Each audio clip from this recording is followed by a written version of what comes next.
Good morning. Thank you so much for having me here. I'm delighted to be moderating the first panel this morning. As already described, it's entitled Renewed Contextual, Rethinking Modernity and Progress, a Courtyard, a Brise-Soleil, and a Veranda. We have three speakers to welcome today. The first is my eminent guest who I'm delighted to be introducing, Ola Uduku. Ola is head of Liverpool School of Architecture, where she also has a number of other roles in relation to her research specialism, which is in modern architecture and West Africa, and historically an interest in school design and contexts for education. Ola has many honorary roles. She promotes the documentation and recording of modernist buildings and landscapes through Docomomo Africa, and is president of the African Studies Association UK. She's also involved as a history domain research lead in the African Cities Research Consortium, and she's the principal lead of the Writing Campus Modernisms Research Writing Workshop project. And also she is co-research lead of the African Urbanism and History in Western African Research Centre, which is situated at the University of Liverpool. She will be followed by Marwa Koheji. Marwa is a research fellow in the Humanities Fellowship for the Study of the Arab World at New York University, Abu Dhabi. She holds a PhD in Cultural Anthropology from the University of North Carolina at Chapel Hill. Marwa is currently preparing a book manuscript that draws on her research entitled Cooling the Arab Gulf, How Air Conditioning Changed Everything, and I'm looking forward to her talk today. She also has experience in the heritage industry, and she's worked with the Bahrain Authority for Culture and Antiquities on different national and world heritage projects, and she participated in Bahrain's National Pavilion at the Venice Biennale. And finally, we have Ezra Akan. Ezra is professor and director of graduate studies in the Department of Architecture at Cornell University, where she's resident director of the Institute for Comparative Modernities. She received her architecture degree from the Middle East Technical University in Turkey and her PhD from Columbia in New York. Her research on architecture and urbanism considers the intertwining of the histories of Europe, West Asia, and Northeast Africa, and therefore produces new modes of understanding in relation to the role of architecture in global social and environmental justice. And she's written extensively on related subjects, and particularly picking up on one of the key themes of yesterday, the theme of translation. I'm very much looking forward to her talk as well. So in order to get started, I'm going to invite Ola to take the floor. We're going to stick to up to 20 minutes for each speaker presentation, which may take us a bit over time since we started late, but we'll follow that with Q&A and discussion on the platform. Thank you very much, Ola.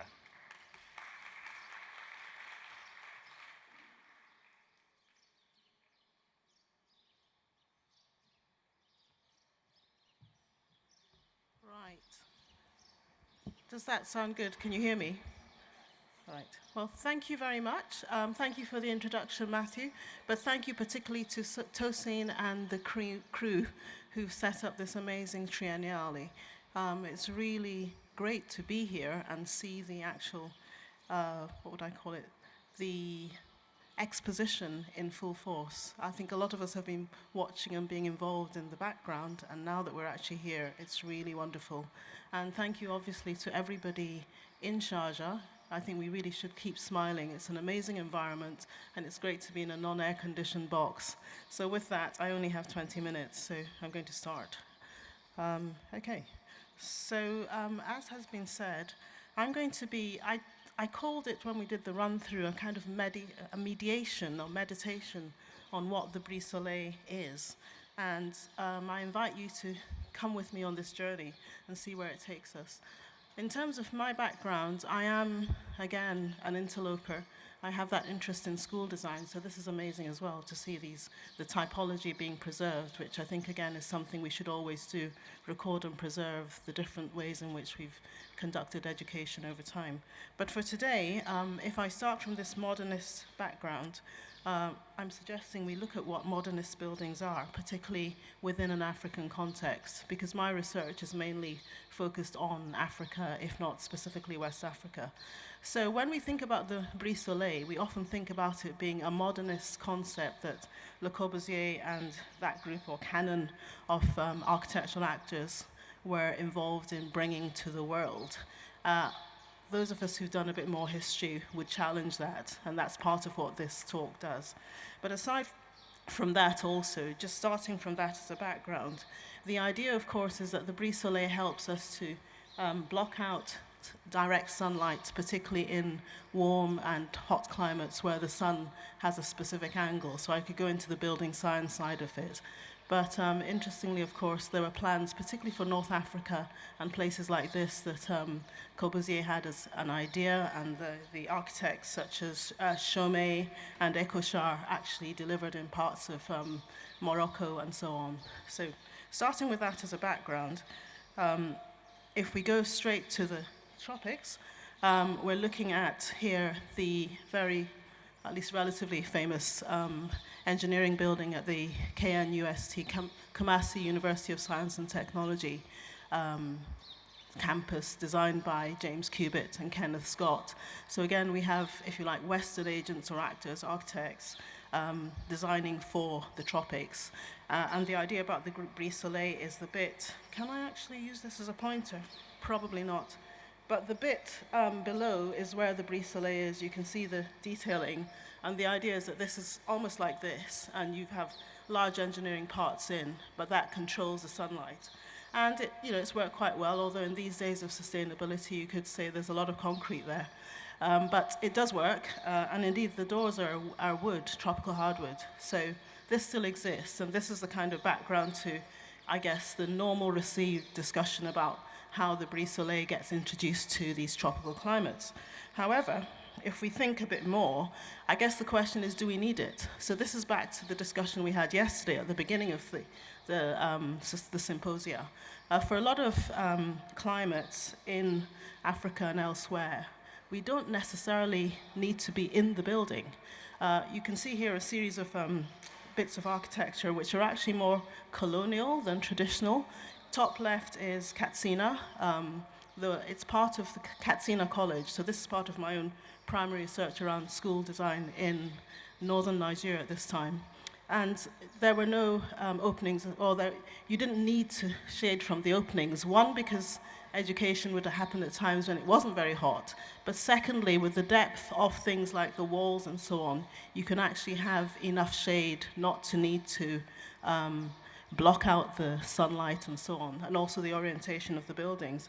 But the other two buildings to the right, to the right and the bottom, are the beginnings of colonial involvement again in Africa. Beg your pardon? Next slide, yeah, okay, but not there yet. Talking about these two here.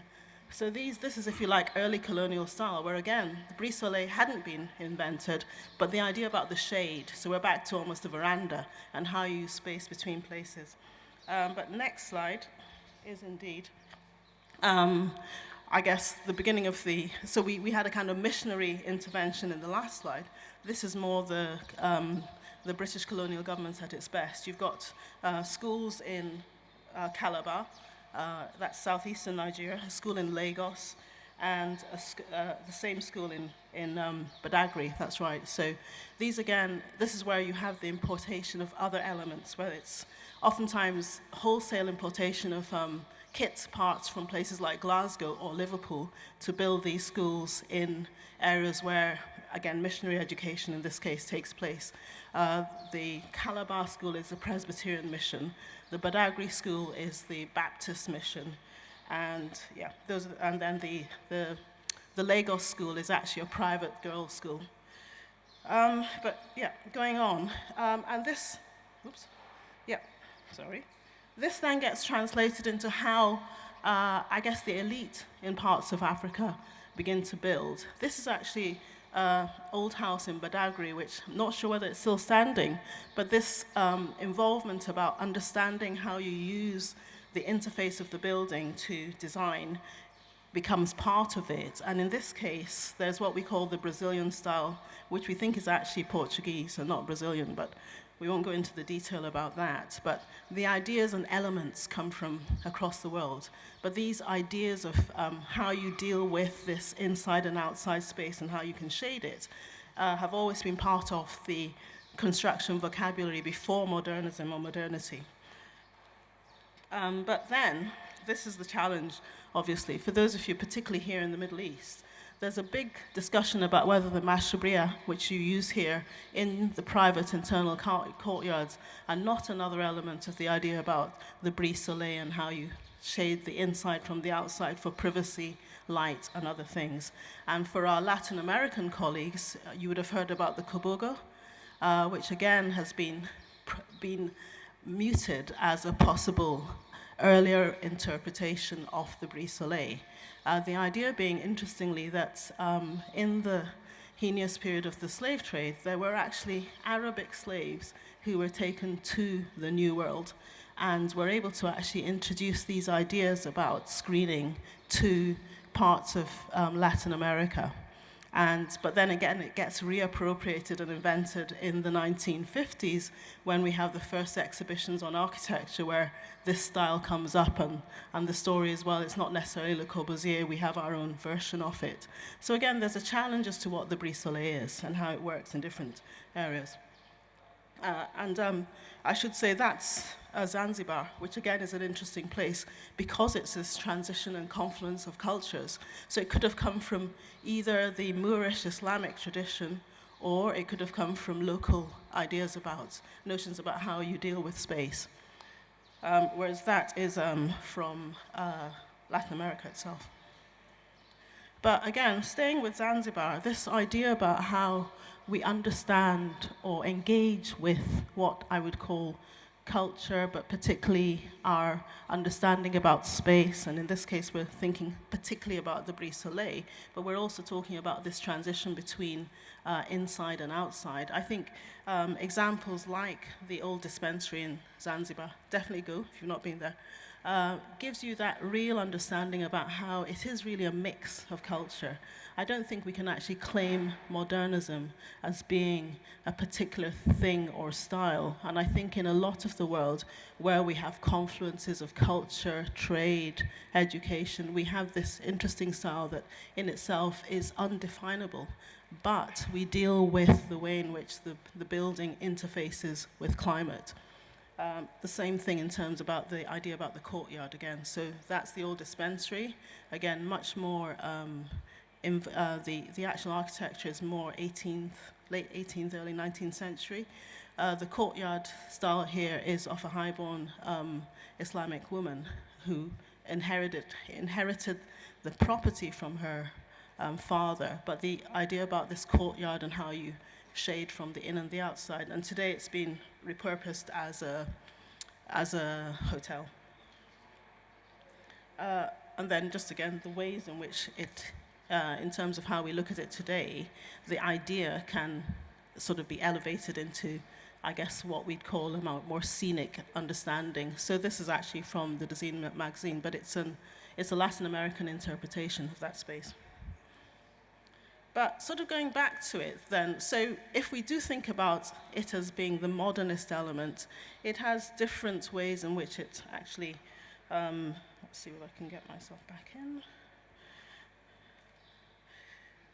It has different ways in which it gets interpreted. So we're now in Kampala, and this is Mayer's museum, which again is one of the last, I guess, if you like, elements of the modernist period that remains in central Kampala. It's under threat, so now I'm putting on my Docomomo hat because it's still got one of the only green spaces left. But the setting and the ways in which it was designed is very much in the early, I would say, design with climate period of modernity, so the 1950s right through to the 60s or thereabouts. So the bottom right-hand building there is actually an addition, but you can see the effect of the screen wall here as actually doing what it should do. It's cutting out the sunlight, but the half of the building is actually air-conditioned, but it's both a design element, but it's also an aesthetic element in its own right. And I'm not sure whether Adeomo Shokunbi is here. This is a more recent interpretation in Nigeria, in Lagos. It's an interpretation of a mosque, and it's actually got a mention in the, not sure it's the Aga Khan or one of the design awards. But again, this is where we start using local materials, but the idea about how you deal with this, the opening, the exterior aperture to the outside, is again interpreted using literally just the blocks as a screen in themselves.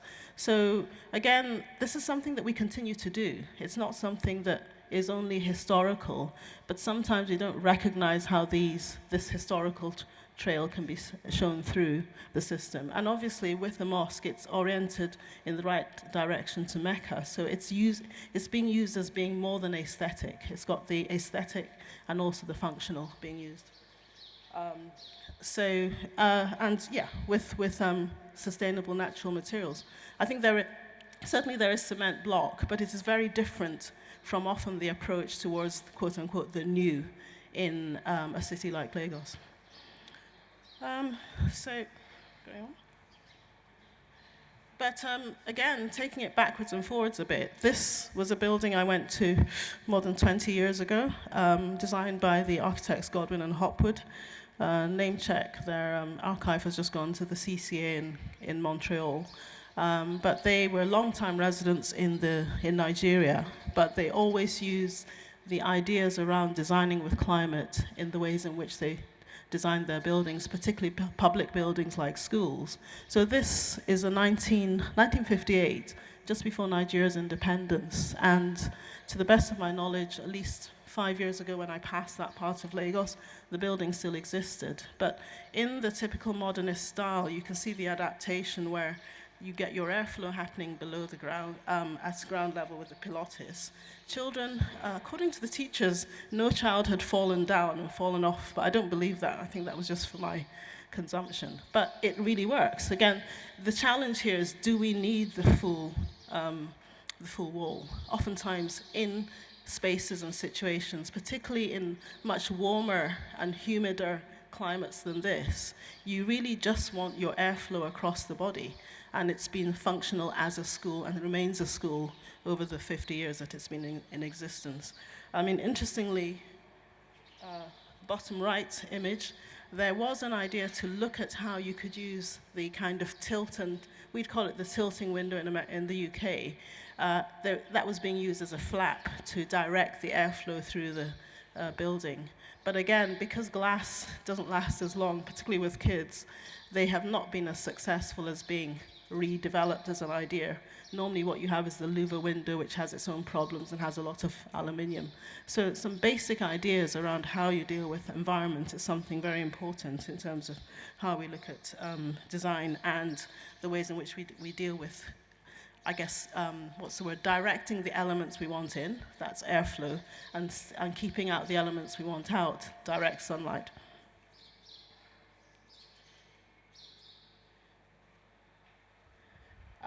But coming back to today, I mean, we all know about Kere's work. Again, you can use local materials. We don't need to be restrained by having to bring in the aluminium frames and so on, which is obviously the issue about sustainability. Oftentimes what you're looking for in a lot of basic buildings, well, a bit like here, you need enough light to see what you're doing, but there are forms and things apart from brise-soleil that you can use, even if they're wooden windows. I first saw wooden windows actually in Ghana, back about 20 years ago or thereabouts. I think in this case, it was a case that the economy was tanking, so they couldn't afford to bring in the aluminium windows that were happening elsewhere. And in some ways, it's going back to some of the historical forms of construction or fabrication that we know we have and are getting lost because you can import everything wholesale from wherever it is. So it's a salutary lesson when we see the work of architects like Franz Kere. And just to show you sometimes I mean, what can you call it? The contextualization. This is Hotel Mille Collines, Hotel Rwanda. But in the middle of this 1950s holiday and design style we find all over the world, we have this clubhouse. And it does the job. Again, so you don't need to be. I mean, I suspect there was more activity in the clubhouse than in the rooms. So you have this, what can I call it? Yeah, the juxtaposition of quote unquote the traditional and the modern. But there again, this is a resort in Ghana, where again, back to the thing about what do you really need. And when I teach environmental design to students, I sort of say, when we're looking for the safari, we're not looking for air conditioning. So, we do have these in our, if you like, what could I call it, design lookbook, but we don't necessarily always associate it as much as we should do with how we deal with this inside-outside interface. Because I know that time is getting fast. And I think you can explore that further. This is obviously the Cricket Centre by Peter Rich in Kigali, again. So here we have the totally exploded form.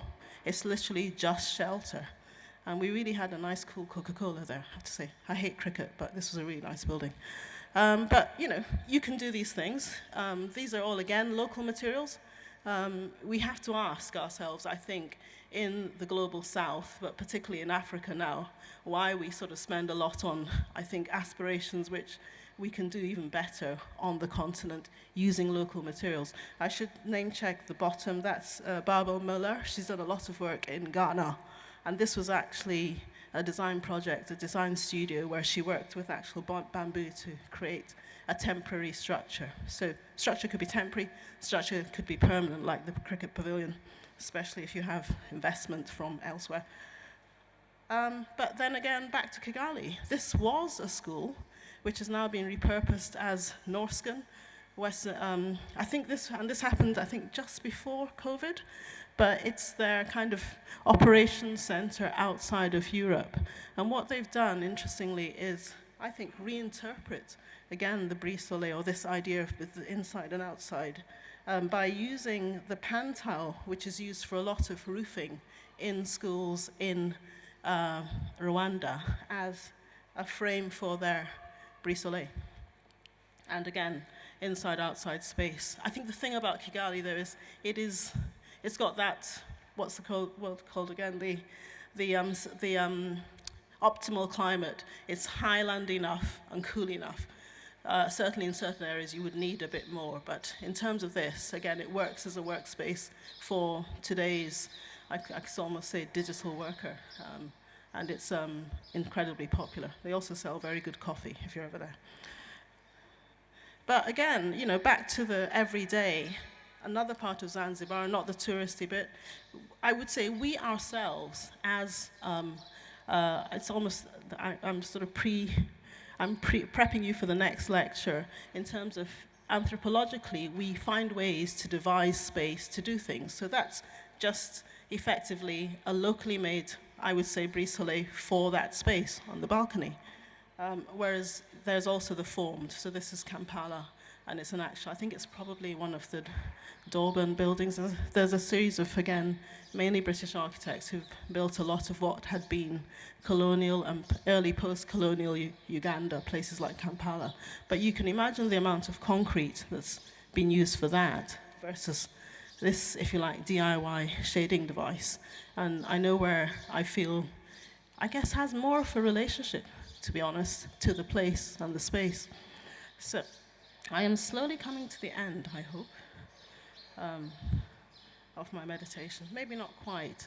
There's a series of these which I could go through, but I would say Africa and a lot of the global south is littered with interesting modernist prototypes. And I think they had their time and day, but as we go forward, I think we need to appreciate the fact that this kind of architecture is valid, but there are these other, I would say, slightly more indigenous styles that we should be looking at. And I come to my final slide, just at the right time. So, for my Latin American colleagues, does anybody know where this is? Are they all still asleep? Anyway, I have to say this is the one I was looking at as I was indeed not quite in ChatGPT AI versions. The image actually comes from a discussion about about whether this was the route of the 1960 Mexico arena. But what is more interesting anthropologically is that this is a temporary installation.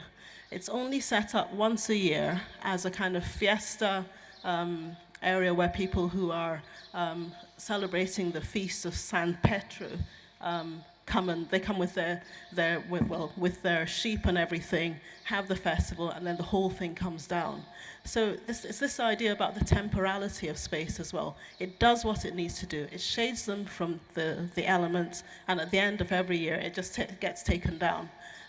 Again, the slides have the reference. I think it's a really interesting example as to how you can reinterpret how we use space. And my last slide, spot on 1 minute. After all, that's all we need. Thank you.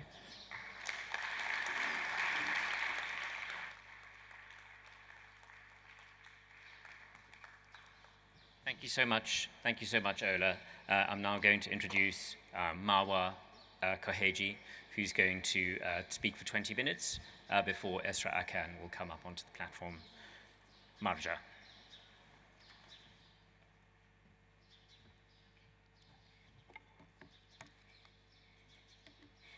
Good morning, everyone. Thank you for being here. Special thanks to the curators and organizers of the Trinali for their efforts and for their invitation to be part of this wonderful program. As an anthropologist, it's been quite inspiring to be part of an architectural and a design collective. So today my talk would be more of an anthropological reading of architecture, which focuses on the spread of air conditioning or the rise of a thermal modernity in the Gulf. And I want to start my presentation with a quote from an interview that was conducted with an Englishman about living and working in the town of Awali. And Awali is a town that was built by Bahrain British Petroleum Company in 1934. When asked about his life, he responded, and I quote here, "The heat is bad, but I'm living like an English millionaire. I had to come to an Arab desert to get air conditioning, plenty of ice, and a tile bathroom," end quote. This statement offers a glimpse into air conditioning's early beginning in the Gulf, a story that started in Awali in the 1930s, where air conditioning provided comfort and luxury to its European and American residents. But the story of cooling does not end there. Soon after its initial adoption in Awali, this technology slowly began to encroach into everyday life in Bahrain and elsewhere in the Gulf, becoming, over the following decade, a fixture of the Gulf's urban landscape. And today one can argue that there's no society that's more air-conditioned than in the Gulf, where even the outdoor is being increasingly air-conditioned. This is the stadium in Qatar, if anybody went to the World Cup. I heard it was really uncomfortable. In this presentation, I focus on Bahrain as a case study to tell a story of air conditioning in the Gulf. My argument here is that the spread of air conditioning in the region was not an inevitable response to its climate, but was rather contingent on larger transformation in its built and urban space. These transformations, which I will demonstrate, are material, behavioral, and epistemic, reshaped Bahrain's built environment to produce what architects Ziad Hui Chang and Tim Winter call a thermal modernity, or a built environment heavily reliant on the use of air conditioning.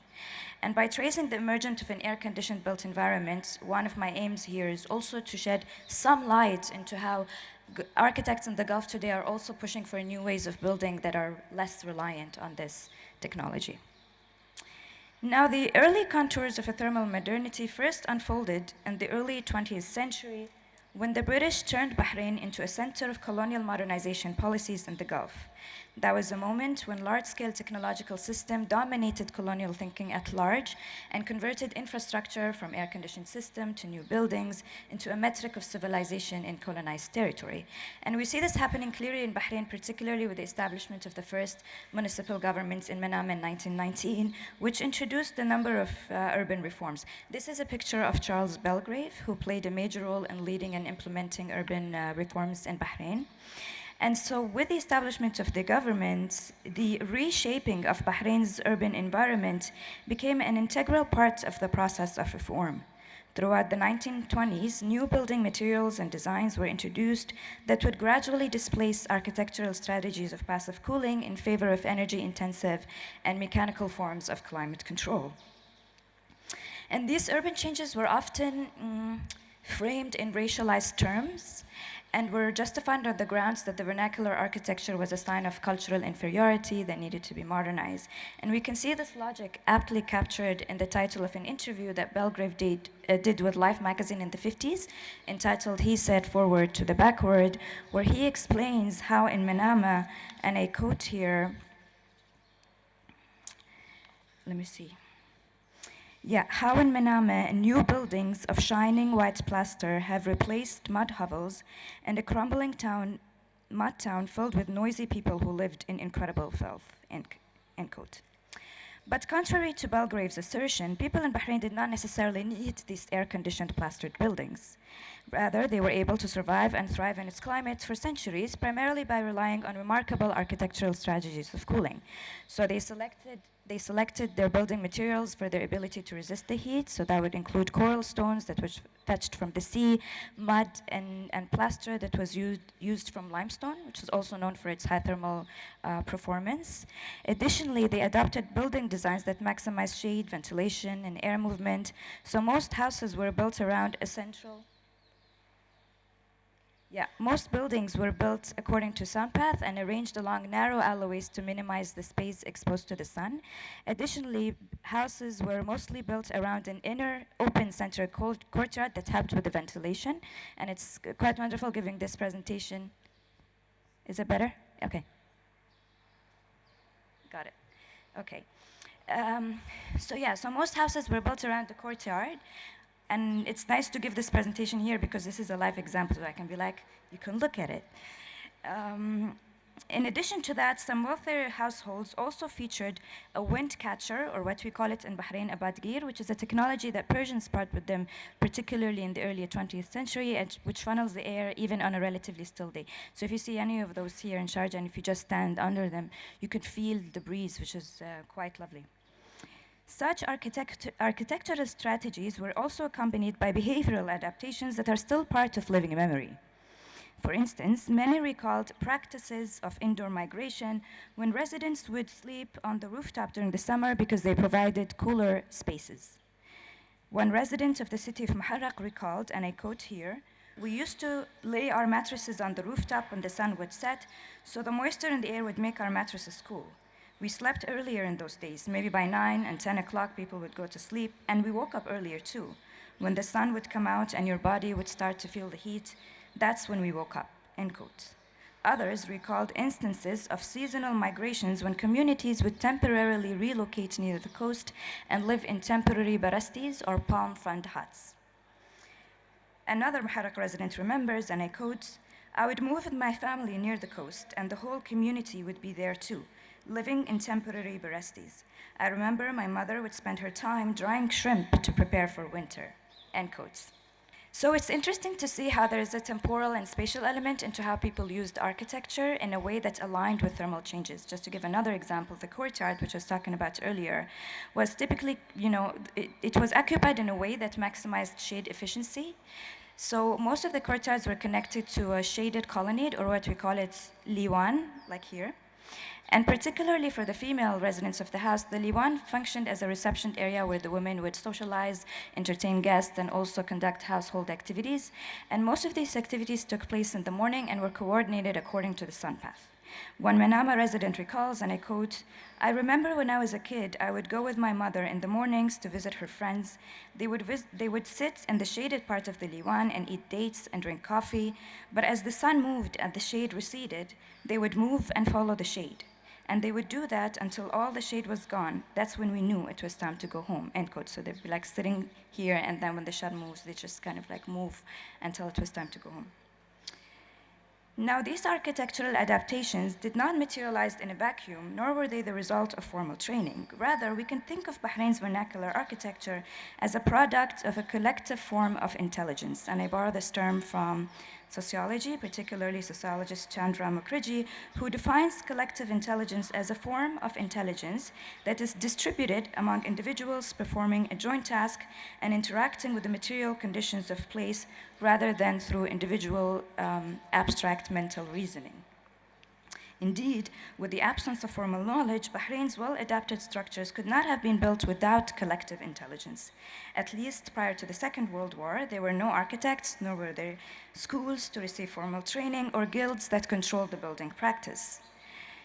Typically, building was the profession of particular families where young male members of the family would join their elder relatives in the task of building and learning their skills.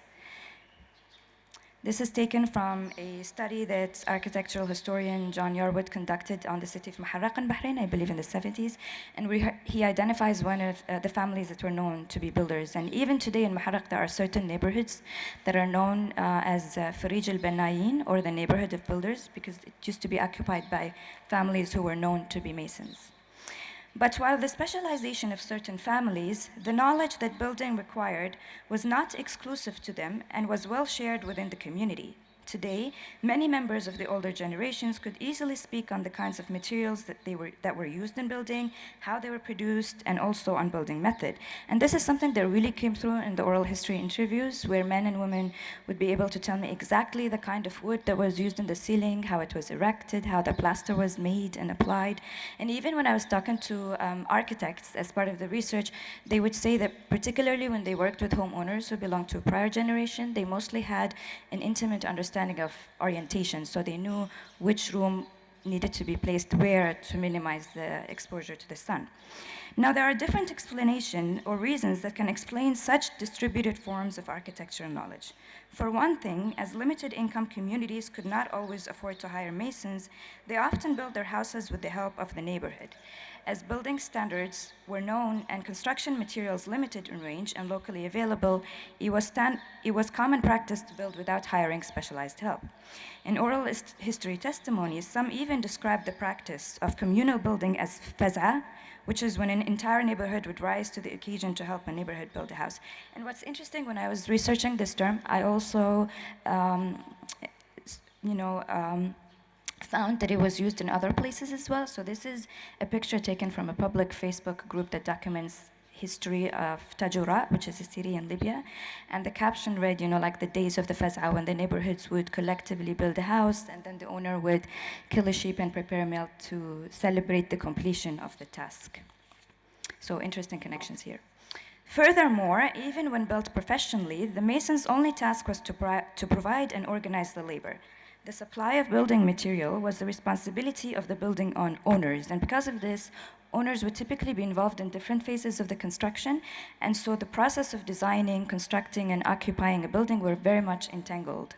It was standard practice, for example, for the owner to excavate coral stone from the sea with a wedge, and then hire someone to burn it and prepare gypsum. Additionally, although hardly mentioned in written records, women also took part in the building process. Preparing the ground of the courtyard, for example, was a task that was taken over by female members of the community.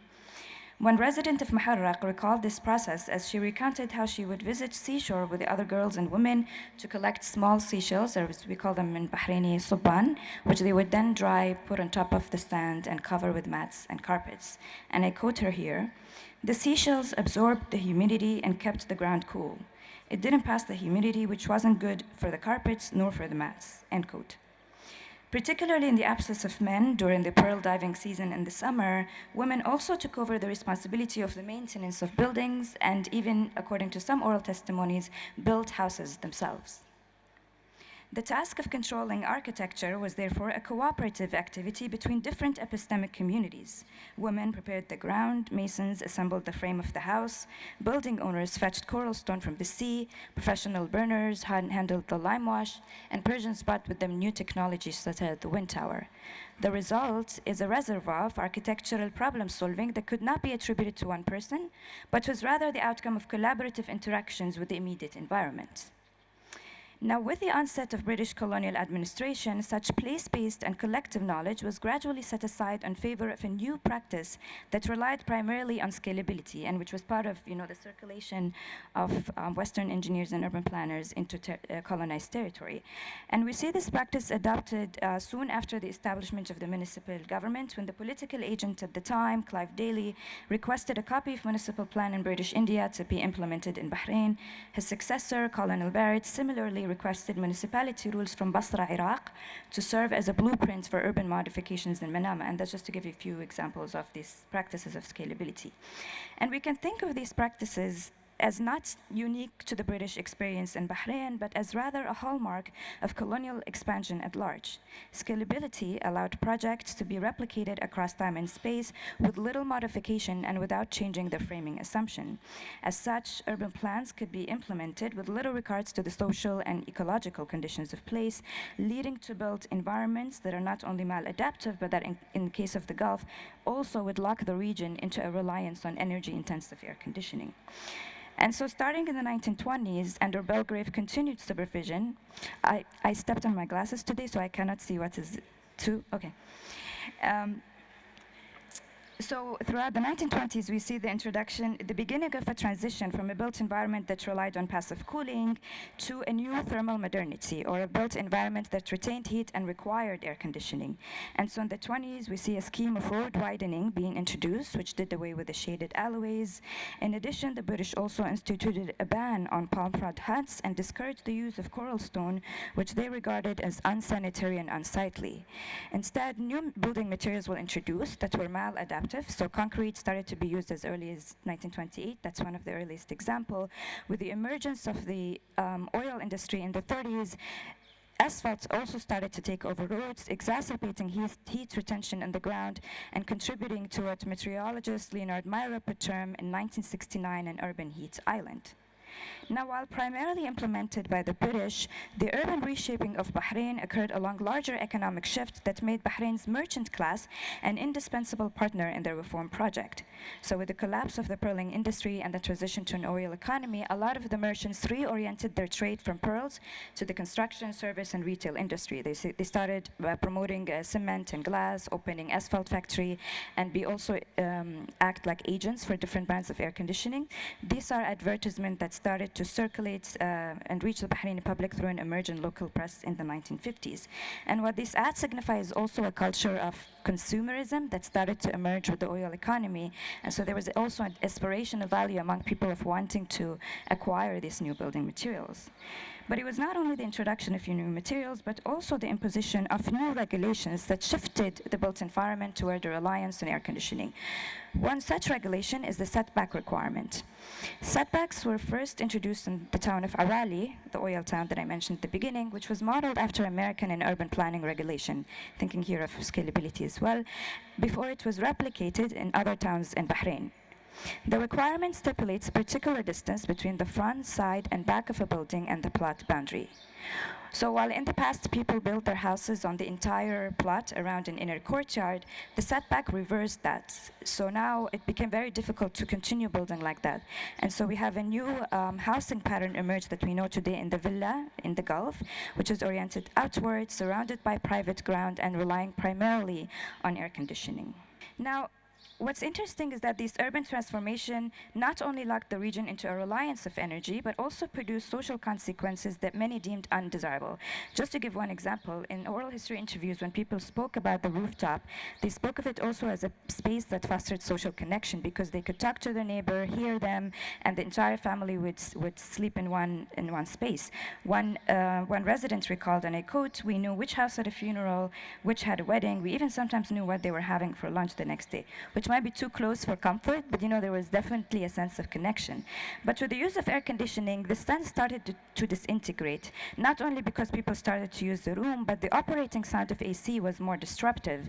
One woman explained, when we used the rooms and the AC was on, you couldn't hear your neighbor.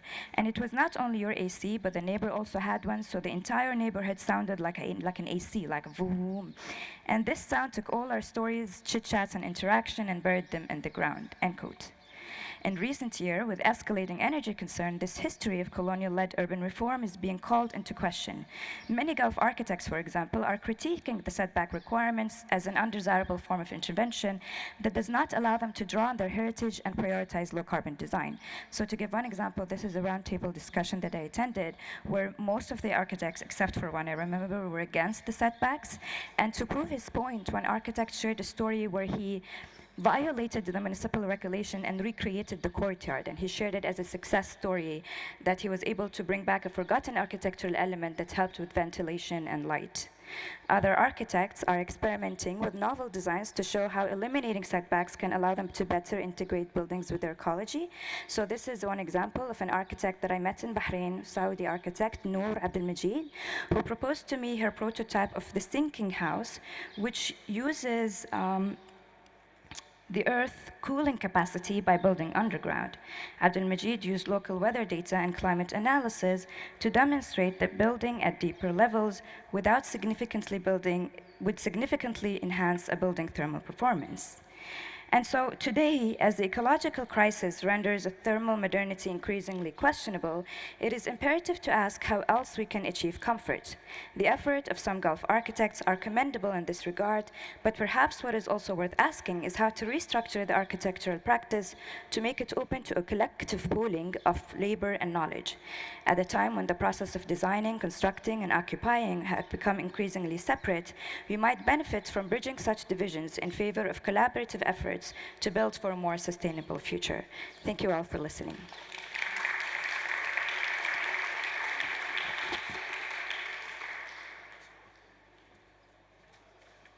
Thank you very much, Marwa.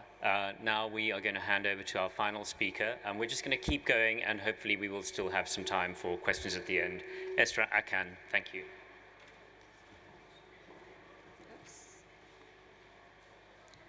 Thank you so much, and I would like to thank all the organizers bringing us together to make a better sense of the world, despite the horrific violence around us, and I'm glad that a vigil is being organized today. So in this paper, I analyzed the typology of the veranda by following its use during post-Ottoman British colonization and independence, and differentiating between the concepts of climate determinism and climate consciousness. By climate determinism, I mean an ideology that categorizes and stereotypes humans in relation to the climate of the lands that they come from, and sets a hierarchy between civilizations in relation to the perceived amenability or hostility of climates. Climate determinism frames humans in essential identity categories according to their lands, whereas climate consciousness envisions the racial justice and planetary healing that would arise if climate is duly considered. The challenge that faces us today in the age of climate change is to analyze the precise moments when climate served as an ideological tool to exert power, as opposed to its conscious use for the sake of sustainability. Climate determinism has long shaped the Euro-American notions of beauty and artistic superiority.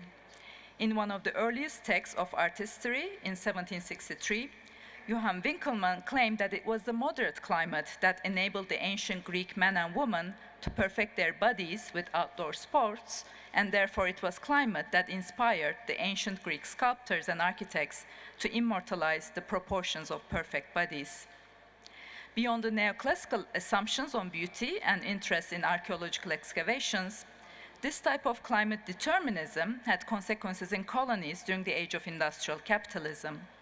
The hierarchy constructed between moderate and tropical climates, between North and South, between Europe and its colonies, impacted architecture to such an extent that climate engineering for white comfort became a major design goal in European colonies. So while this constitutes the paper's theoretical framework, an additional historiographical aim for me is to discuss the dissolution of the Ottoman Empire in order to write the global history of modernism in higher resolution. In recent years, a formulaic global history has created a simplified narrative about the colonization and decolonization of the world, based mostly on the history of British, French, and to a certain extent, Spanish colonization. While correcting earlier accounts and exposing the entanglement of modernity, capitalism, and coloniality, this history excludes many layers and large sections of the globe. The British Empire's post-Ottoman interests, such as colonies and mandates in today's Sudan, Iraq, Cyprus, Egypt, Jordan, and Palestine, and targets such as Turkey, Greece, and the Balkans, provide good examples to trace the intertwined history of colonization, nationalization, and carbonization. racist constructs of Orientalism against the Ottomans, and extractive economies of industrial capitalism on the one hand, and the rising racial and class tensions among the Muslim and non-Muslim millets of the Ottoman Empire, on the other hand, converge with major consequences. So the use of veranda in Sudan is a perfect example to anchor this discussion. Sudan is curiously absent from scholarship of both African and Islamic architecture, and this paper tries to redeem this absence with new archival and fieldwork.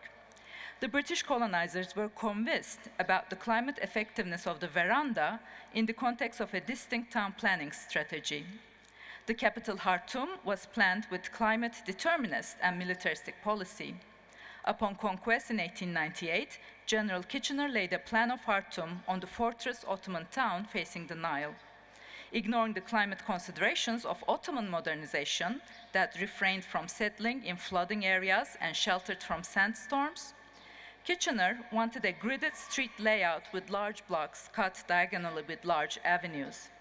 In 1912, Maclean extended this master plan under Kitchener's direction by explaining the origins of the colonial grid as a military invention that posited the British Empire as the inheritor of Roman Empire. To justify his colonial ambitions, Maclean and his successor, Governor Edwin Geoffrey Sarsfield Holt, relied on typical Orientalist accounts of travelers in the 1850s and described the Ottoman Khartoum as, quote, miserable, filthy, and unhealthy town composed of primitive houses and impassable streets, which remained in ruins until the conquest of the country by Lord Kitchener and until the implementation of the grid plan for proper climate, end of quote. These exact words soon triggered into the official history of Khartoum.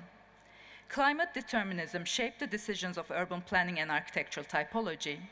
The planners and governors segregated local and British habitants by placing their buildings in different urban fabrics and in opposite banks of the river. They too often quoted the Orientalist author Samuel Baker's opinions that industrial civilization and progress depended on moderate climate.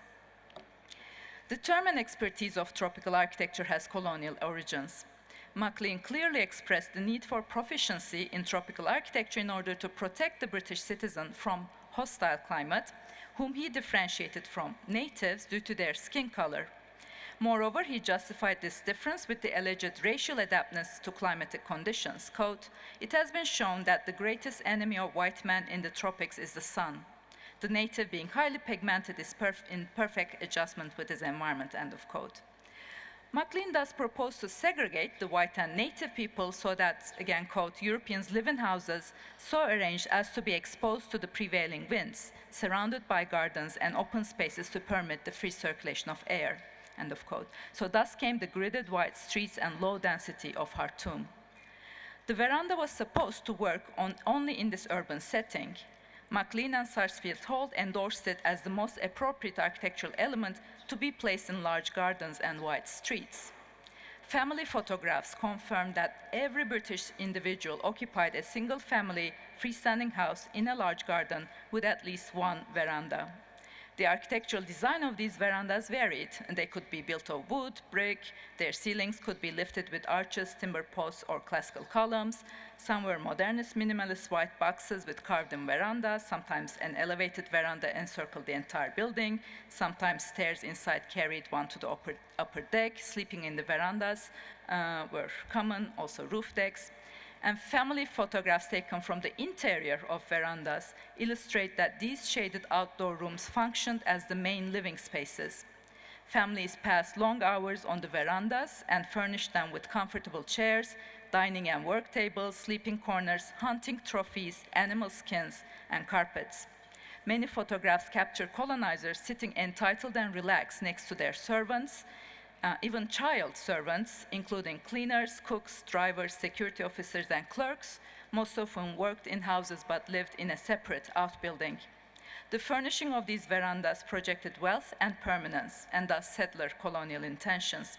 It would be hard to imagine that families went at length to populate these rooms with so many heavy furniture items and memory artifacts if they were to conceive themselves as temporary residents of Sudan. And of all the architects who designed these houses, Gordon Brickman of the Public Works Department built a reputation in his name.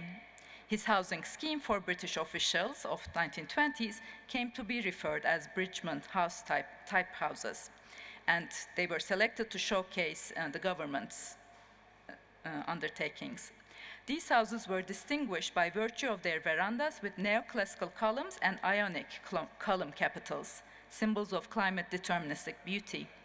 Bridgeman had initially prepared the molds of the casting of these Ionic capitals for the Port Sudan kiosk, where King George V visited on his way to colonial India in 1911.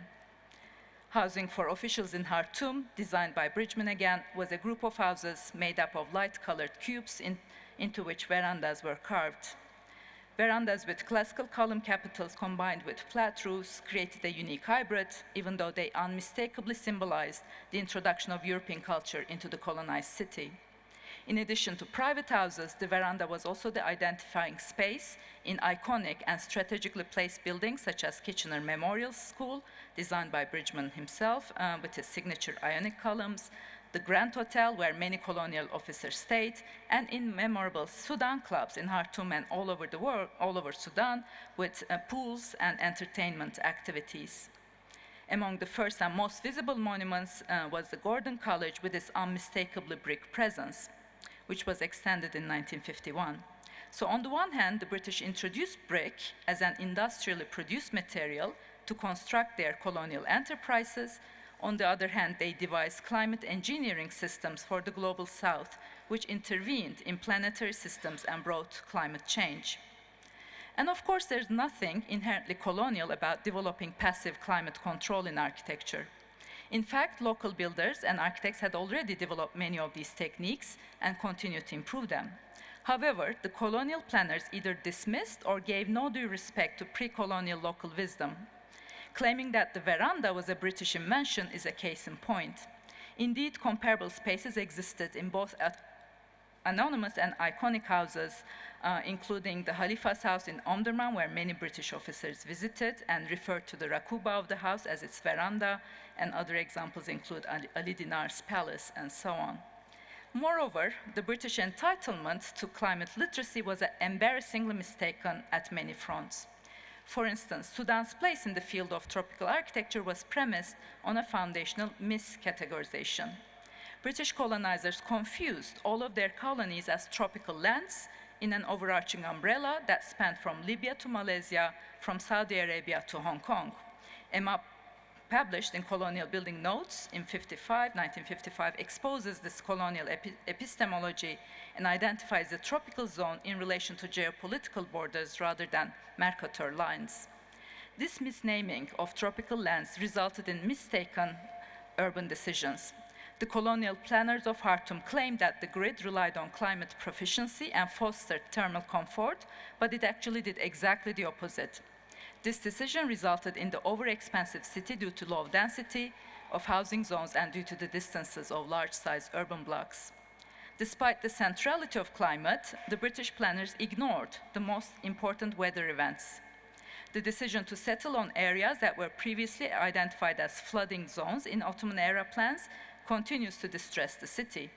The dismissal of courtyards and other local knowledge in microclimate making resulted in buildings that were not necessarily attuned with climate. Moreover, the frequent sandstorms, the haboob, created piles of dust and sand that overwhelmed practically every building. In 1909, the Ottoman traveler Muhammad Mihri had described Sudan's storms as winds strong enough to blow stones in the air and knock down trees and boats on the Nile that appeared on the horizon as giant red and black clouds. The photographs and diaries of British colonial officers confirmed that the haboos continued to terrorize the city. To quote from Mary Calvick's letter, she said, "The mess in the house after such a storm has to be seen to be believed. Even with the windows shut, it gets at doors and windows. First of all, the dust, inches deep, then the rain, to turn it all into mud." As a matter of fact, the already challenging impact of a sandstorm was aggrandized by the colonial city plan. The large, straight avenues, deceptively designed to capture the breeze for the sake of white man's thermal comfort, did not help in the frequent sandstorms. And today, Khartoum residents still mention the dust as the most significant problem. And these mistakes did not go unnoticed. Soon after Sudan's independence in 1956, a cohort of citizens and non-citizen architects aimed to mark this transition in new planning and stylistic revisions. This included Abdulmaneh Mustafa, who is one of the most locally admired Sudanese architects of his generation. His buildings can be easily identified today. His contribution can best be understood by comparing his use of veranda to those of the British colonial architects and his contemporary colleagues. For instance, the Greek-Austrian architect Peter Müller and Monet Mustafa shared many aesthetic sensibilities in translating verandas and sunscreening devices into the new modern architecture language. While designing private houses, Peter Müller placed the buildings in open spaces and provided ample verandas just like the colonial architects, but highlighted the reinforced concrete. And having designed many private houses, Monet Mustafa's career also accumulated in a rich set of verandas, terraces, and sunscreens, all expressed in the modular reinforced concrete frames. They provide a network of open, covered, screened, and closed spaces for the climate control of different activities, including open-air sleeping terraces, shaded verandas, and socializing spaces. His drawings clearly named these spaces as verandas. And Monet Mustafa used verandas both as living areas, attached interior spaces, and as circulation paths that were part of the landscaping of the garden.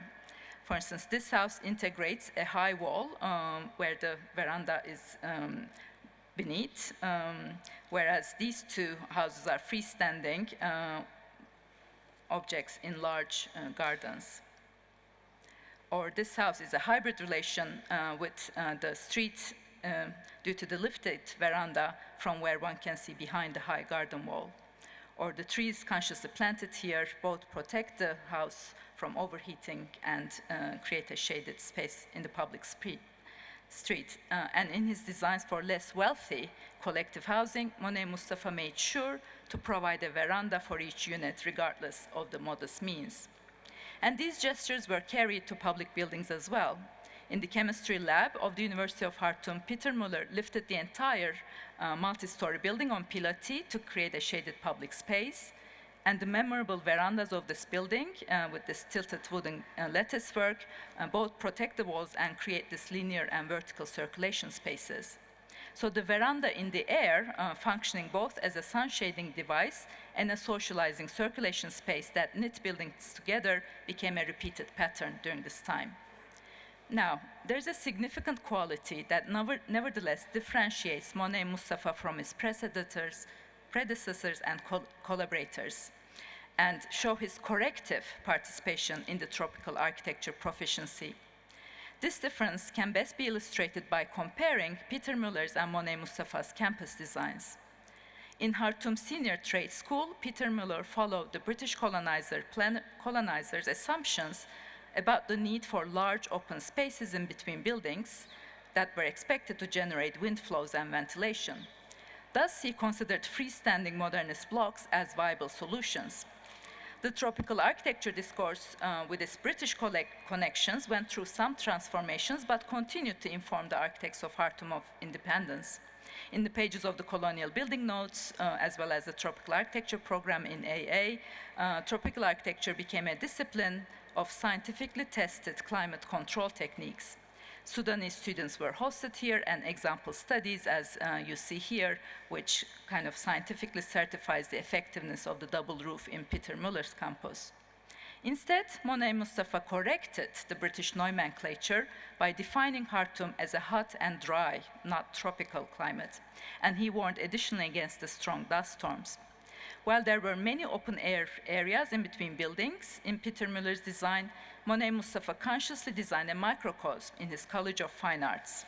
He made sure the campus does not repeat the large and wind-exposed open areas inherited from colonial and mid-century planning. He grouped buildings around courtyards and minimized uncovered walkways. He stressed the creation of a microclimate through landscaping. Even though he used some of the technical know-how that he had acquired as a student in Britain, such as solar diagrams and sections showing sun and wind control, he corrected the colonial expertise on climate control. It was the local know-how found in what the British Orientalists dismissed as miserable primitive houses that guided some of these passive control techniques. So to conclude, what does the history of the veranda tell us? The veranda was a British colonial architectural device conceived after the racist segregation of the white man from the natives and used for cooling purposes for the sake of the colonizers' comfort in perceived tropical climates. The colonial connotations of the veranda were transformed after Sudanese independence thanks to its creative use by architects such as Monet Mustafa, who critically employed the technical know-how progress under the field of tropical architecture but nevertheless translated it. The standard views of decolonization hardly explain this practice. Against the usual view of decolonization as the rejection of foreign ways and the search for traditional languages, Adam Getachew recast the work of some Black Anglophone intellectuals in the post-colonial period as a new, more equitable internationalism that struggled for self-determination in order to undo the domination of global empires but not foreclose cosmopolitanism. I think there's something similar here. This type of anti-colonial struggle aimed to construct the conditions for international non-domination for an egalitarian but still a globally connected world order. Monet Mustafa lived during Sudan's transition from the colonial regime into the national one, where many professionals were connected to each other through a network that reached not only the British colonial architects, but also those of the last Ottoman generation. Rather than blindly refusing or accepting the colonial heritage, he rationally chose the functional climate control techniques and translated them into his own building designs to be inhabited by new Sudanese citizens. He also rationally chose to disuse some of these techniques in his urban designs when he assessed their dysfunctionality from the viewpoint of climate control. This freedom to choose, I would say, should be called independence, or perhaps self-determined interdependence, which redistributes the material and symbolic wealth produced during colonization among the new self-governing citizens. I therefore suggest to theorize Monet Mustafa's architectural position as climate consciousness that resists the colonial inequalities due to climate determinism, but that does not reject international connections and modern know-how. Thank you.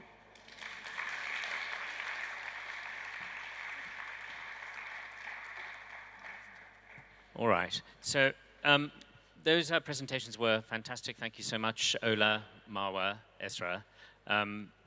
Ezra, we ended with you and your framing of the relationship between climate determinism and climate consciousness as a very useful theoretical tool. I think just to start the juices flowing and maybe encourage some questions from the floor, I'll open up the conversation with 4 brief notes on which basis perhaps you can each respond as and how you see fit. The first is that notwithstanding your different approaches, all 4 of you really addressed this question of rethinking, and certainly in relation to critical method, I think you all brought a particular lens to this question. In terms of critical method, we wanted to reflect on the histories that we know, to meditate, I think was the word that Ola used, also to illuminate ourselves, to understand better and reappraise what we think we know. And certainly, Marwa, you explained to me that much of the work was descriptive, but I think in this we can really unpack and start to understand better how we think we know these histories, and also to narrate them so that we understand those stories. Certainly, Ezra, your approach to this descriptive task was one of understanding the intertwining and entanglement of some of these relationships, so that looking at them differently, we can untangle them. Secondly, there was the relationship, and it's a trope that comes up in this debate between decarbonization and decolonization that was so aptly rehearsed in Venice, which is the relationship between the architecture as objects, if you like, or as physical dimensions and physical constraints, and how we behave in it. Some of those behaviors have been forced and determined, some of them arising from different forms of consciousness. And this relationship between architecture and behavior is something that, Marwa, you reflected on quite a lot, how these adaptations happen through different forms of behavior to climate, to the different environments, versus what the architecture chose to do. Thirdly, the theme of specific architectural elements and how they can tell us different stories about the architecture we've been addressing with the different contexts and case studies we looked at with the three speakers today. The key elements of brise soleil, especially veranda, but also courtyard and air conditioner, unexpectedly perhaps, are elements of the architecture and devices that may help us to rethink, to engage in this task of rethinking the relationship between progress and modernity, and to also interrogate and perhaps critique what those concepts mean. Is progress the way that we should even be thinking about these questions today? And then fourthly, just to return to the thematic structure of the Sharjah Architecture Triennale and the provocation that Tosin put before us in terms of the themes for today, and the first one which we are addressing today, rethinking modernity and progress, and what exactly this restructuring of our understanding means. So perhaps 4 areas of response which I'd invite each of you to comment on and draw upon. Ola, perhaps we can start with you. Oh dear, I have to wake up again. Yeah, I think that's a really good summary. What can I say? Yes, I think that there is that constant need to challenge, again, the canon, for lack of a better word. But I think in all cases, our ideas as to how that plays out in reality are clear to see. Because I think what's been really good is that there have been really good case studies which really show how what's been received wisdom has always been and continues to be challenged. And I think particularly in design, it's clear that you can, yeah, it might be literal, but you can read the building and also read the activities of those involved. And importantly, the inferences, be they racist, whatever, in terms of what is perceived versus how people actually live and inhabit the space. And also with the materiality, which is also important. But I think, yeah, particularly the air conditioning issue is a really interesting one as to how literally new goods from the new world come in and change, significantly transform the ways in which people behave in situations, and the hierarchy of understanding about, you know, who is in power and who's not in power. So there's a whole power dynamic around how we engage ourselves with space. So I think it's been an interesting, I think the word meditation is a good one. I quite like it. I think that's what we've been asked to do, and I think that's what all 3 papers have worked on in one way or the other. So yeah, I would say it's open for conversation. Some people might have a very purist view on what we need to understand as the modernist, whatever it is, the modernist style. But yeah, I hold the point that there is no purism in style anyway. And I think in particular interpretation, as has been said, after all, what is the tropics and what is the tropical zone? Marwa? I think I'll just follow up. Is this working? Yeah, okay. I'll just follow up on your note on this notion of purity and as we are rethinking modernity and progress. And that's something that's also I meditated on in my own research. Because one of the things, like when I was looking at the vernacular architecture and practices of vernacular architecture, it really is difficult really to talk about it as some sort of like a purified pre-modern, because it's very much a result of influxes of expertise and migrants. And you know, the architecture also in Bahrain had a very contradictory relationship with the onset of British colonialism, because on the one hand there was a setting aside of a collective knowledge, but on the other hand the British involvement opened up possibilities for the construction industry. So for instance, the strengthening of steamship trade routes with India and Iran, that's opened up possibility. Most of the wood that was used was coming from India. At the same time, with the fall of the Ottoman Empire in the 20th century and the southern part of Iraq being incorporated in British-controlled territories, such as the Gulf, that also facilitated new technologies to come, such as the what is it called, the Mishrabiyya, or like the Ottoman veranda, you know what I'm talking about? Screen. The screen, yeah, that's the term. So that also started to come with the British involvement in the region. So I think the question is not to position it in terms of modern and the two being antithesis, but rather to look at it as some sort of like a continuous flux, but at the same time with an eye on what are the consequences of these changes, because you can trace changes that are happening.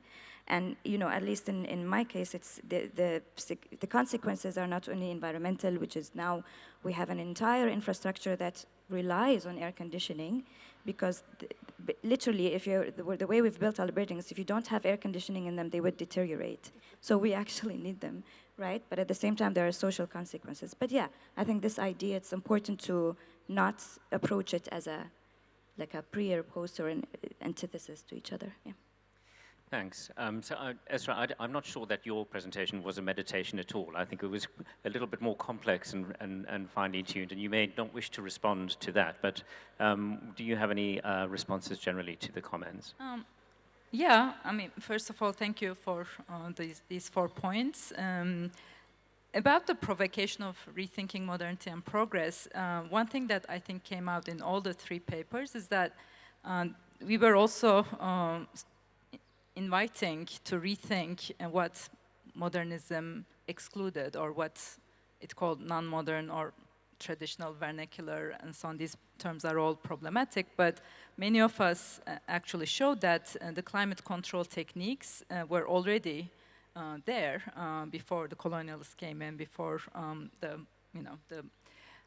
let's say the modernist architect came in, whether it's the relation between Brise-Soleil and Mashrabia, or whether the anonymous structures and veranda. So what happened, I think, in the history writing of modernism is that many architects, and maybe many historians as well, dismissed and trivialized these passive cooling techniques, and maybe that's what we need to notice and work against.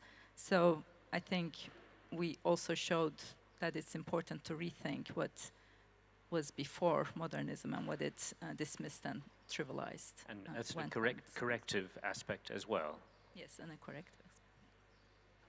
And for instance, Mavra, when you were talking about the indoor migration and seasonal migration, about sleeping outside or moving to different places in the house, I was thinking of Charles Correa, who also designed houses for winter and summer sections. So many contemporary architects also reinterpreted those more performative aspects of moving within the house, or occupying summer and winter spaces differently. So some contemporary architects also learned from those vernacular. I think also the idea about there being a network of knowledge, inbuilt knowledge, that again suffers almost erasure or being forgotten altogether, is again very typical. So, well, actually, both in northern Nigeria, where there's a caste in Hausa that are builders. That's what they do. They build. But even in southern Nigeria, in villages like my father's village, there was that 3-year cycle. Your mud house was rebuilt by the village every 3 years, and it's a direct contrast to the planning ideas that the British bring in to parts of Africa, where this is fixed, this is the way it's done. So that sensibility goes, and you could also say that the consequences are considerable, because if the community builds, the entire environment is the community's. And back to yesterday's talk again about the language of architecture, if you read Wole Soyinka's memoir, Ake, he talks about the village being the educator of the child, and physically, literally, the compound is where the child plays, works, whatever. If you live in your flat, you don't know what's going on outside. So that translation of how we understand space and the ways in which we build sort of gets lost in this new, I guess, modernist form or lifestyle.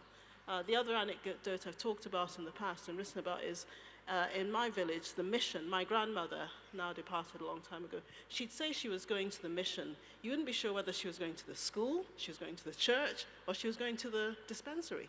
The word just had this collective meaning about, if you like, this developmental space where the Christians do things to us. So the use of language as also understanding space tends to go with the specificity of new I would say, new ideas of modernist planning and so on, which are really coming from elsewhere. So even our understanding of it and our engagement with it changes with our understanding of how we use language. Thank you very much. So I'm seeing a few hands go up. I think we'll take some questions now. I think what we'll do is we'll take 2 questions and then get some responses and then go back for another round of questions. So if we have a microphone, front row and then second row. Thank you. Please say who you are as well when you ask your question. Okay. Thank you to the lovely panelists for such wonderful presentations. My name is Alphonse, and I'm currently a graduate student in environmental design at Yale, where I'm actually developing a thesis discussing the possibility of tropical futurism as a kind of capital practice of subverting neo-imperial capital networks of the tropics. And I have a question that kind of comes in 2 parts. I'll try my best to make it snappy.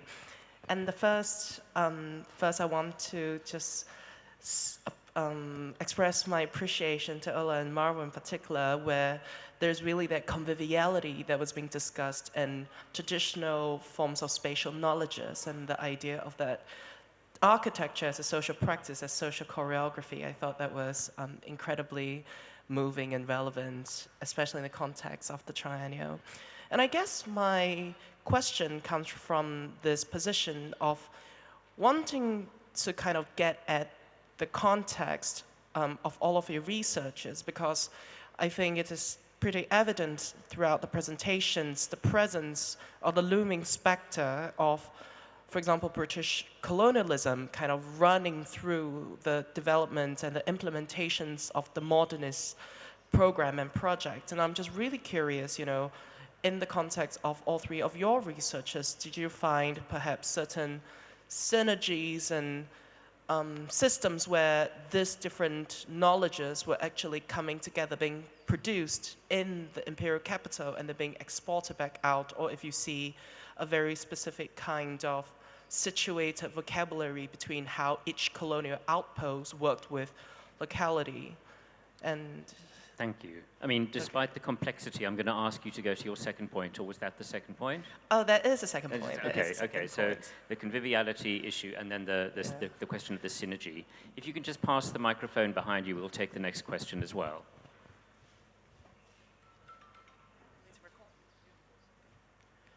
Yeah, thank you very much for the 3 presentations. They are really eye-opening and somehow interlinked. My question actually to Isra. There's, as you probably know, there are a whole lot of literature on the courtyard within the vernacular architecture in the MENA region. I wonder how the courtyard compares to the balcony in terms of accessibility. And here I mean physical accessibility and visual accessibility. We know in our region, the courtyard acts as a main hub, or using Bill Hillier's terminology or measurement, is the most integrated space, which makes it a space that gathers and distributes movement. The example you showed us tells us a different story. Yet you mentioned that balconies still has a major social function.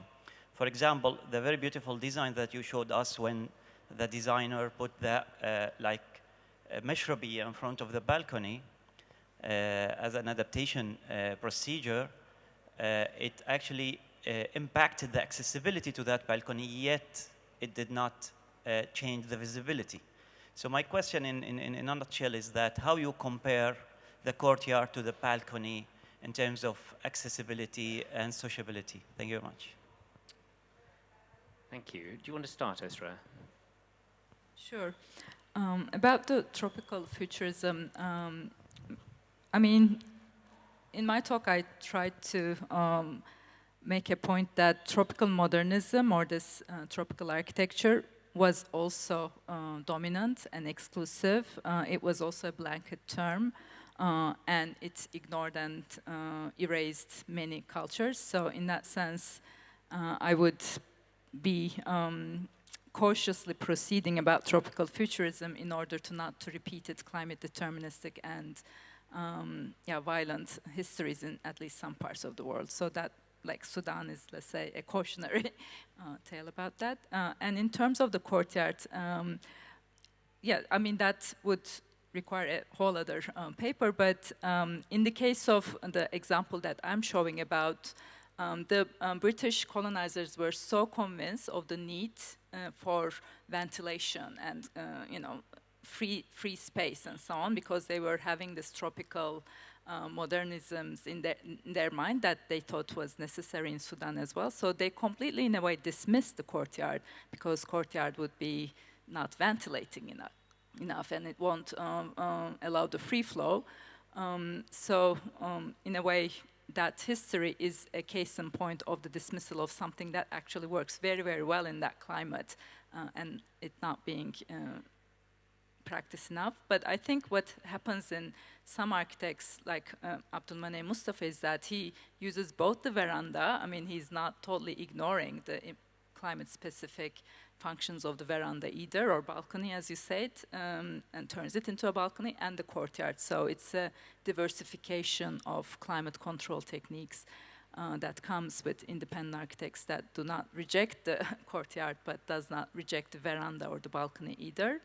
And in terms of sociability, I think this is not a comparison, I guess. We're not really looking which is more sociable. I mean, they have, and both of these architectural spaces produce their own different types of sociability. Some of them are more focused, the others knit the spaces. I mean, the veranda in the air has really been used very creatively in Sudan. And for instance, the architecture building, University of Architecture, Department of Architecture of University of Sudan, it was made in 4 different phases by 4 different architects, but the veranda in the air connects them all, so both regulates the circulation, vertical and horizontal circulation. It's the most sociable space. It also creates a kind of a network connecting these 4 different buildings. So both of them, I think, have their own possibilities of sociability and climate control.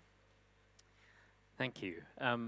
Marwa, Ola, any thoughts on these 2 points? Ola, go ahead. Well, I think let's address the synergy one. Yes, there is. If you know the history of the bungalow, it's Kenneth King, not Kenneth King, the other king, Anthony King, you sort of see the information coming from one part of the tropics, going back to the image of the colonial building notes. In fact, they were the colonial building notes, then they became the overseas building notes. So you have this information, but often the center, the mother country, in the case of the UK, is the Building Research Establishment, which works very closely with the people like, indeed, the AA Tropical School and so on and so forth. So you do have this coming back and going forwards thing happening. I think with the Francophone countries as well, there's the Institute of Tropical, whatever it is, Medicine, and so on. So it isn't just a one-way flow. The thing is that, as is said, there then becomes this generalization about what the tropical zone is, and so on, and often discounting of the fact that there is specificity in wherever you are, climatologically and otherwise. So I think that is important. But I would also agree, I mean, a word of caution about, indeed, both Afrofuturism and well, whatever you want to call it, Afro-architecturism. We all know, well, I don't know, there was this whole thing about Akon City and so on. There have been interesting supposed interpretations of futurist African cities. But I think it's the basis, again, it's forgetting that there is indigenous knowledge that really should come to the fore. And I'm certainly not against climate, designing with climate, even if there are a lot of colonial undertones. It's how you use it to actually advance where you want to be. I think all knowledge is good, obviously taken with a critique. And the need to recreate knowledge is where we often get into that cycle. It's knowing what knowledge we need and using it for our own specificity and specific instances and translating it. So that word, again, translation, is very important. Thank you. Marwa, do you have any thoughts on this? Yeah, the only point that I'd like to add is going off on your point about circulation not being also a one-way movement from the west to the rest. That's also something that's important to highlight, because I think it's important also to look at these colonized spaces as mostly functioning as living laboratories for the West. So I can tell you at least for the case of air conditioning, because when it was used in the Gulf, it was quite early, and it was the time when air conditioning was still not tested and proven as a global technology. So what would happen, the companies, it's an American invention, so the companies that would come up with this design would send them to Bahrain. They would send prototype to Bahrain to send them and test them out, and then most of the time, actually, they didn't work. So if you look at the archives, half of the ACs that were brought weren't working. Sometimes it was also an error of installation. There was one instance where the AC was installed backwards, so it would put the cold air outside and bring all the heat inside, right?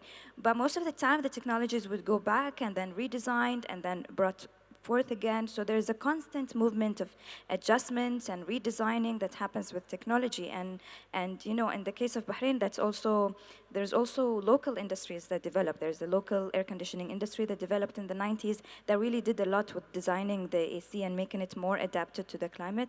It made it more popular, but at the same time, you know, like what are the consequences of that? Now we're using a lot of it. So yeah, so I think it's important to think about these synergies and circulation in a way that goes beyond this one-dimensional one movement. Yeah. Thank you. I'm getting a secret signal that it's time for us to end. We did go over time and started late, but it's now time to draw it to a close. So thank you so much for your questions.